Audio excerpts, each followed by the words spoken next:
For today's video, isang malungkot na pangyayari ang naganap sa amin noong Lunes, June 23, 2025. Nawala ang aso namin na si Candy. Shh! Antay mo si Candy? Mamaya ulit. Antay mo si Candy? Ha? Antay mo? Itong video na ito na nakatanaw si Chibi sa pintuan yung araw na nawala si Candy.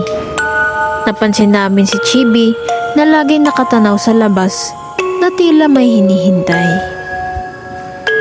Ang dahilan ng pagkawala niya sa amin ay nung ihahatid na namin si Mami sa trabaho ay hindi namin napansin na nakasunod pala siya sa likod namin. Naisarado namin ang pinto ng bahay na akala namin kasama niya si Chibi sa loob. 7 AM kami umalis sa bahay.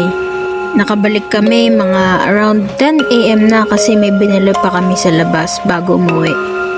Pag uwi namin, wala nang ibang sumalubong sa amin kundi si Chibi. Sa aming paghahanap, ay may nakapagturo sa amin na isang babae ang nakapulot kay Candy. Ayon pa sa mga nakakita, akala nila yung babaeng yun ang may-ari kay Candy.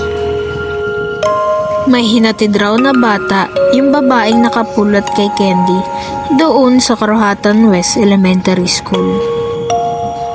Lahat na ng naiisip naming paraan ay ginawa na namin para lang mahanap si Candy. Ngunit hanggang ngayon, bigo pa rin kami na makita siya. Wala pa rin may gustong magbalik kay Candy sa amin. Bilang isang four-parent, masakit sa amin ang mawala si Candy. Napamahal na siya sa amin at nasanay na kami na lagi namin siyang kasama sa araw-araw.